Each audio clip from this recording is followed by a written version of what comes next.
കൽപ്പറ്റ മരവയലിൽ തേനീച്ച ആക്രമണം. നിരവധി പേർക്ക് പരിക്ക്. 3 ആശുപത്രികളിലായി 10 പേർ ചികിത്സ തേടി. കൽപ്പറ്റ മരവയൽ സ്റ്റേഡിയത്തിന് സമീപത്തെ നാഗക്കാവിൽ പൂജയ്ക്കെത്തിയവർക്കാണ് തേനീച്ചയുടെ ആക്രമണമുണ്ടായത്. കാപ്പിത്തോട്ടത്തിൽ നിന്നും ഇളകി വന്ന തേനീച്ചക്കൂട്ടം കൂടിയിരുന്നവരെ കുത്തി പരിക്കേൽപ്പിക്കുകയായിരുന്നു. ഇതിൽ പരിക്കേറ്റ ചിലർ സമീപത്തെ പുഴയിലേക്ക് ചാടിയെങ്കിലും വലിയ അപകടമുണ്ടായില്ല.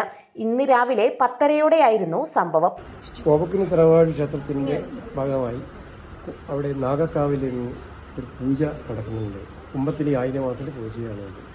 ആ പൂജ നടക്കുന്നുണ്ട്. സ്വാമിമാരും മറ്റെല്ലാവരും അവിടുത്തെ ഭക്തന്മാരും എല്ലാവരും അവിടേക്ക് എത്തിച്ചേർന്ന് ഞങ്ങൾ ഓരോ ചടങ്ങുകൾ തുടങ്ങുന്ന ഭാഗമായിട്ട് സ്വാമിമാരെ അവർ ഷർട്ടും ഒന്നും ധരിക്കാത്ത ആൾക്കാരാണല്ലോ. കുറച്ച് പുക വിറക് കത്തിച്ച് പിന്നെ ഗ്യാസ് ഒന്ന് ഓപ്പൺ ആക്കി. ആ സമയത്ത് ഈച്ചകൾ ഇങ്ങനെ പറന്നു വന്ന് പെട്ടെന്ന് മനസ്സിലായില്ല എന്ത് ഈച്ച. അപ്പോൾ സ്വാമി അവരെ ഒന്ന് രണ്ട് ആളെ തേനീച്ച കുത്തിയപ്പോൾ എല്ലാവരും തേനീച്ച കുത്തിയിട്ടുണ്ട്, കടന്നൽ കുത്തിയിട്ടുണ്ട്, എല്ലാവരും വേഗം ഓടിക്കൊള്ളിയും പറഞ്ഞു. ഞങ്ങളെല്ലാവരും ആ തോട്ടത്തിൻ്റെ 4 ഭാഗത്തേക്കും പല വഴിക്കുമായി. കാലിന് വൈകാതെ തറവാട്ടിലെ ഒരു ഹരിദാസ് എന്ന് പറഞ്ഞ ആളുണ്ട്. അയാളും എങ്ങനെ ഓടി എവിടെയും എത്തി.